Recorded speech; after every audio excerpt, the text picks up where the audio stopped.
आज मौसम बहुत खराब है। आज हम लोग का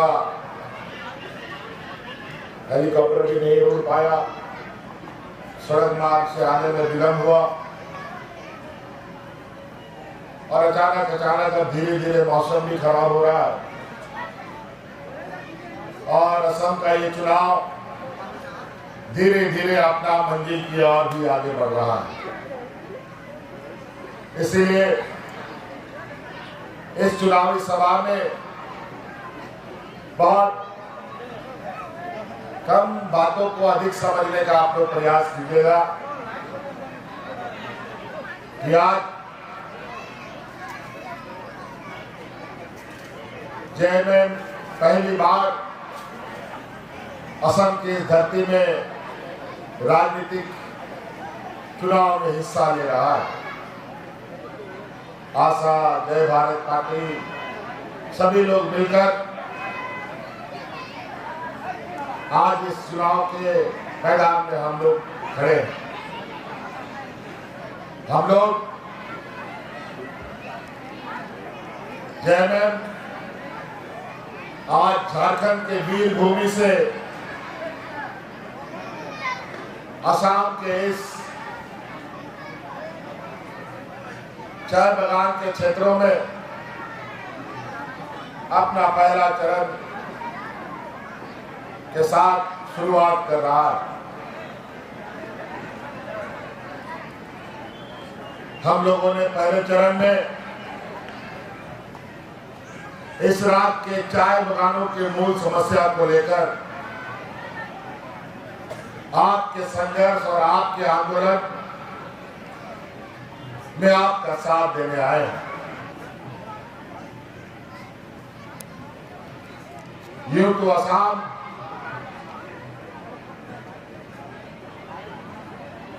अपने आप में एक देश में अलग पहचान रखता है। आज असम का पहचान यहाँ के चाय बागानों से है और असम का अर्थव्यवस्था का एक बड़ा हिस्सा चाय बागानों से ही प्राप्त होता है। यूं कहा जाए कि इस राज्य की अर्थव्यवस्था के रीढ़ की हड्डी में असम के किसान, मजदूर, आदिवासी अल्पसंख्यकों का बहुत अहम भूमिका है। आज चाय बागान और चाय के नाम पर तो ये असम दिन ब दिन अपना नाम रोशन करता है, लेकिन अंदर खाने अगर हम देखें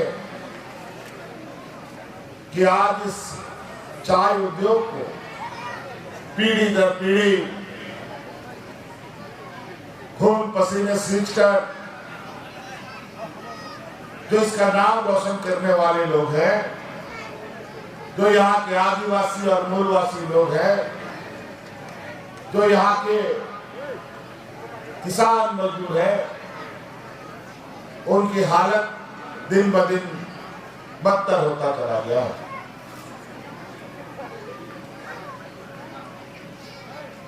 यहाँ पर सरकारें बदली, झंडे भी बदले, लेकिन आपके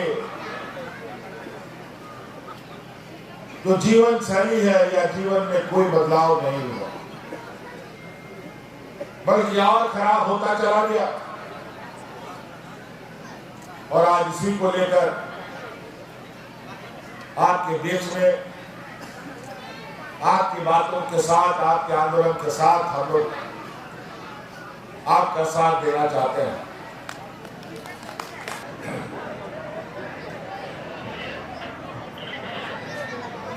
हेलो, सबसे पहले तो रवरे मंत्री जोहार कर,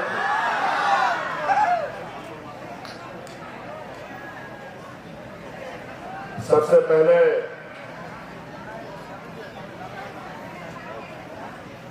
आपके सुनारी विधानसभा के चुनाव प्रचार प्रसार कार्यक्रम में हमारे साथ मंच पर उपस्थित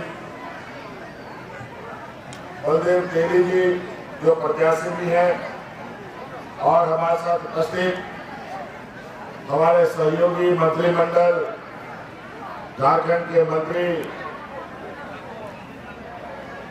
योगेंद्र प्रसाद जी। वैसे झाबुआ पहली बार चुनाव के मैदान में है, लेकिन ऐसा नहीं है कि असम के लोगों से जेएमएम का जुड़ाव नहीं था। अलग अलग समस्याओं को लेकर, अलग अलग चर्चाओं को लेकर आदरणीय दिसोम गुरु सिंह सोरेन जी कई वर्षों से असम के लोगों के साथ जुड़े रहे। हमने भी सरकार में रहते हुए असम के क्षेत्रों में कई आपदा विपत्ति में हमने साथ दिया। आपको पता है असम हमेशा बाढ़ से ग्रसित रहता है और हमें झारखंड राज्य से भी बाढ़ ग्रसित लोगों को राहत पहुंचाने के लिए आर्थिक सहयोग भी हमें असम करते रहे। यहाँ के आदिवासियों के ऊपर होते अत्याचार के समय भी हम लोग अपने राज्यों से मंत्री और पदाधिकारियों को भेजकर उनकी स्थिति का जायजा लेते रहे, लेकिन उससे काम नहीं चला। तो आज हमने सोचा कि क्यों नहीं अप्रत्यक्ष रूप से अब यहाँ के मजदूर, किसान, दलित, अल्पसंख्यक, आदिवासियों के साथ खड़ा हुआ जाए। आज इसी उद्देश्य के साथ आपके बीच हम लोग आए। आज आपकी सोनारी विधानसभा में बलदेव जी को हम लोगों ने, एक युवा नौजवान को हम लोगों ने आपका नेतृत्व करने के लिए, आपका प्रतिनिधित्व करने के लिए आज यहाँ चुना। और आज सभी लोग तो विश्वास नहीं होगा कि असम का जो चाय बगान क्षेत्र है उसमें इतने सारे आदिवासी मजदूर, किसान है। अगर आप लोग अपना ताकत को आप नहीं पहचान पा रहे, अगर आप लोग इकट्ठा हो जाएंगे ना, तो इस राज्य का कोई भी सरकार होगा, उस सरकार को उठो तो उठो, बैठो तो बैठेगा। आपके पहले कि राजनीति करने वाले सत्ताधारी लोग अपना सत्ता में तो सत्ता का आनंद तो लेते रहे, लेकिन आपकी सुधि किसी ने नहीं। आज बहुत ही आश्चर्य और शर्म सा लगता है कभी कभी बोलने में। चाय बगानों में 250-300 रुपया मजदूरी, कोई भी देश में, कोई भी राज्य में 250-300 रुपया मजदूरी नहीं, कम से कम 500 मजदूरी रुपया लगता है। कोई भी मजदूरी करा दो, लेकिन चाय बगानों में ऐसा क्या छुपा है जहां मात्र 250 रुपया, और ये इतना कम रुपया है कि आप सब लोग की स्थिति ऐसी है कि ना आप जी पाए ना आप मर पाए। आज 250 रुपया में बढ़िया क्वालिटी का जहर भी लेने जाएंगे तो वो भी नहीं मिलेगा।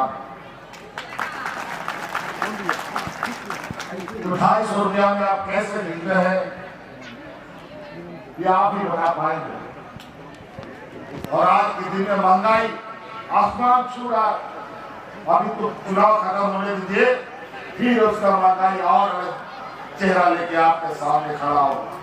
आज के दिन में तो 5,000 रुपया सिलेंडर बिकता है और 7,000 रुपया आपका महीना का आमदनी है। तो दाल चावल खाइए या कि सिलेंडर खाई रही है, बताइए। और ये भारतीय जनता पार्टी की सरकार महिलाओं के खाते में 9,000 रुपए दे रहा है 5 साल में। आप बताओ 9,000 5 साल चलेगा क्या जी? तब जब नहीं चलेगा तो ये तो आपको अगला फिर 5 साल तक गुलाम बनाने का ये बहुत बढ़िया षड्यंत्र है। ताकि ये चुनाव में आप वोट ले लें और फिर 5 साल तक ये लोग पैसे जो होकर सो जाए। इसीलिए आपसे आग्रह और निवेदन करने आए हैं कि पैसे के लालच में ऐसी गलती ना हो जाए जो बरसों बरस आप रोते पीटते आ रहे हैं, आगे भी रोते पीटते रहे और आपका आंसू पोंछने कोई ना आए। और आज आपके हर सुख दुख में खड़ा रहने के लिए बलदेव जी को हम लोगों ने चुना, ताकि आपके सुख दुख में खड़ा होकर के आपके साथ आपके संदेश मिले।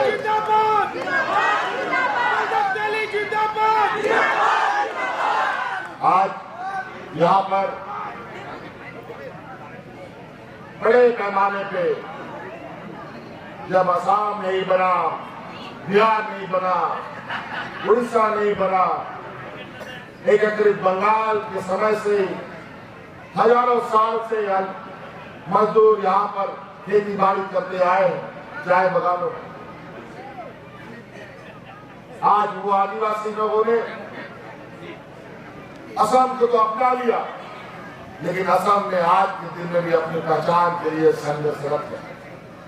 हमें समझ में नहीं आता कि जब एक ही पूरा राज था उस समय, सब एक थे, तो आज जब अलग अलग राज हुआ तो बिहार का आदिवासी आदिवासी बन गया, झारखंड का आदिवासी आदिवासी बन गया, उड़ीसा का आदिवासी आदिवासी बन गया, बंगाल का भी आदिवासी आदिवासी बन गया, लेकिन असम का आदिवासी को आदिवासी नहीं माना।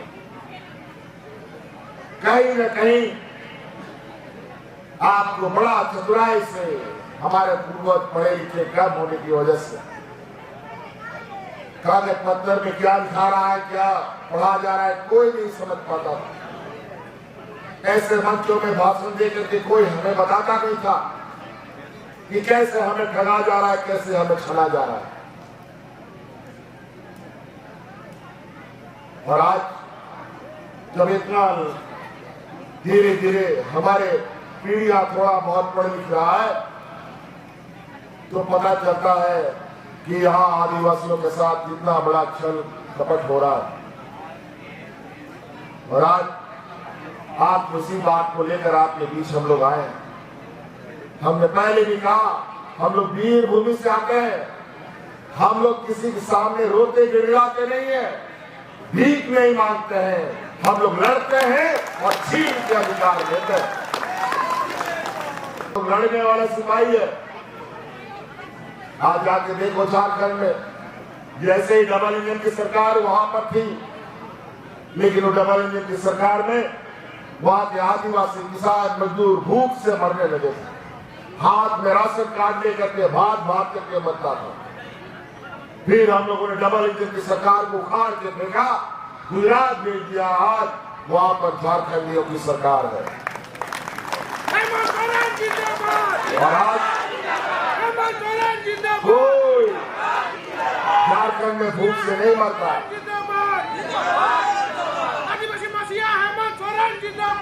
तो आज ये लोग ऐसे जगह पर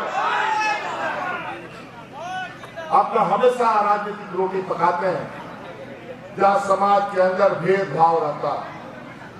और सबसे पहले ये भाजपा की सरकार यहां आने के बाद याद कीजिए वो दिन 2000 आज से 10 साल पहले 16 में सरकार बनी। उसके बाद यह एनआरसीसीए जैसा बम फोड़ने का काम किया। किसी को बाहरी बता दो, किसी को मुसलमान बता दो, किसी को हिंदू बता दो, किसी को आदिवासी, किसी को और कुछ बता दो, पूरा सब कसम के लोगों को तबाह कर दिया। हम तो अभी कुछ दिन सुन रहे थे, देश का गृह मंत्री यहाँ आकर के बोले हैं कि अभी फिर से असम में भाजपा की सरकार बनाओ, यहां से घुसपैठिए को भगाएंगे। यही बात 2019 में भी बोला, यही बात 2016 में भी बोला। हर चुनाव में ये घुसपैठिए भगाते रहता है। और अभी तो ये भी बोला है, जो हमें सुनने को आया है कि इनको चुनाव जिताओ, सभी चाय बगान के आदिवासियों के घर में एक गाय और भैंस देंगे। अजीब हालत है। आज पढ़ाई का बात आप नहीं करते हैं, आज आप रोजगार की बात नहीं करते हैं, हमारे बच्चों की अच्छी शिक्षा का बात आप नहीं करते हैं, लेकिन गाय भैंस देने का बात करते हैं। आज के दिन में भी आप पाषाण युग में लोगों को भेजने की तैयारी कर रहे हैं, जब देश दुनिया का लोग चांद में जा रहा है। ये नहीं चाहते कि हमारे बाल बच्चे डॉक्टर, इंजीनियर, IAS, IPS बने। आप लाइब्रेरी चलाते रहो, पकौड़े चलते रहो। यही भारतीय जनता पार्टी का इस देश के आदिवासी, गरीब, पिछड़ा, गरीब गुरुआ लोगों के लिए कहना है। इसीलिए साथी आज आपको बताने के लिए आए हैं सही और गलत।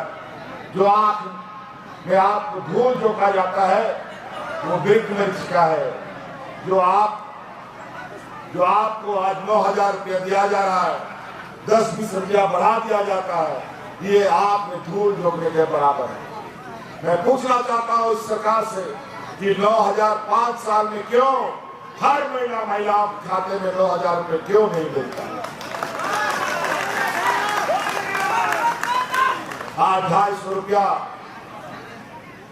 महिलाओं को, पुरुषों को, चाय बगान के मजदूरों को मिलता है। लेकिन हम आपको बताएं कि अगर 4 लोगों का हाथ आप मजबूत करते हैं तो यही चाय बगान आपको 250 रुपये से 500 रुपया मजदूरी देगा। ये हम आपको वादा करते हैं। तो कैसे देगा, इसका भी फार्मूला हमारे पास यही चाय बगान से मिलेगा। कोई बाहर से जाने का जरूरत नहीं है। अभी हम आपके इस क्षेत्र का दौरा करते करते गांव में भी जाने का हमको मिला, आप लोगों के गांव घरों को भी देखने का मौका मिला। हम कुछ घर में गए तो वहां तो 15-20 दिन से अंधकार में लोग हैं। क्यों भाई? स्मार्ट मीटर लगा हुआ है और वो एक कमरे का झोपड़ी कितना बिजली जलाता होगा बताओ, और उसका बिजली काट दिया। और स्मार्ट मीटर लगा हुआ है। स्मार्ट मीटर कौन लगाता है आपको मालूम है? स्मार्ट मीटर बिजली चोर लोग लगाता है। जो बिजली का चोरी करता है उनके लिए स्मार्ट मीटर। गरीब बुआ किसान कितना बिजली चलाएगा भाई? 50 को ये लोग खत्म करके उद्योग लगाने की तैयारी में भी है, और लेकिन नौकरी का कोई अता पता नहीं। कई जगह तो हमको सुनने में आया है कि चाय बगान उधर के साफ हो गया, या उद्योग लगने का बात है, लेकिन उद्योग में उनको रोजगार मिलेगा कि नहीं मिलेगा इसका कोई गारंटी नहीं। सही बात है। इसलिए साथी बहुत ज्यादा नहीं कहते हुए, अभी और भी मौसम खराब हो रहा है, कई और कार्यक्रम है। आज जिस तरीके से पर्यावरण में भी परिवर्तन हो रहा है, बहुत ही उचित और ऐसा परिवर्तन कि पूरा देश दुनिया उथल पुथल होने की स्थिति में। इसलिए समय रहते हम लोग नहीं जगे, नहीं सचेत हुए तो निश्चित रूप से आने वाला समय में हमारे लिए भी और पीढ़ी के लिए भी बहुत नुकसानदेह होगा। इन्हीं बातों के साथ आप सबसे आग्रह करना चाहते हैं, जानना चाहते हैं, बलदेव जी को साथ दीजिएगा ना, मजबूती से खड़ा रहिएगा ना, डरिएगा नहीं ना। चलिए, बहुत सारा लोग धमकी भी देने आता है। सुना है कि कल रात से इस प्रोग्राम में आप शामिल हो, इसके लिए पुलिस वाहन भी घूम रहा था।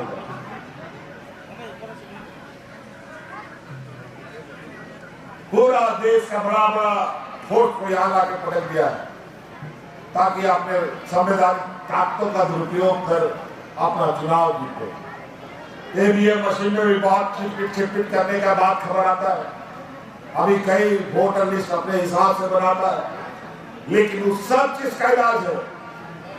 कोई ईवीएम मैनिपुलेशन, कोई वोटर लिस्ट मैनिपुलेशन काम नहीं करेगा अगर यहाँ का आदिवासी, यहाँ का दलित पिछड़ा एक साथ रहेगा तो। सबका ताकत का जवाब एकजुटता। एकजुट रहिए, सारा समस्या का समाधान आपको दिखाई देगा। तेरी बातों के साथ अपनी वाणी को विराम देते हैं। बहुत बहुत धन्यवाद करते हैं। पुनः आपको जय जोहार। जय आसाम, जय आदिवासी। रॉयल इंडिया में आपका स्वागत है। भारत के सबसे विश्वसनीय सोलर मोटर पंप और एमपीपीटी कंट्रोलर निर्माता रॉयल इंडिया का high performance movable trolley solar water pumping system प्रस्तुत है। बेहतर दक्षता के लिए डिजाइन किया गया और आसानी से ले जाने योग्य। सरकारी परियोजनाओं के लिए अनुमोदित देश भर के कॉन्ट्रैक्टर्स और एजेंसियों की पहली पसंद। एमएनआरई द्वारा अनुमोदित, उल प्रमाणित, उद्योग मानकों के अनुरूप स्वदेशी उत्पाद। सार्थक ऊर्जा समाधान के लिए हमारे साथ साझेदारी करें। आज ही संपर्क करें।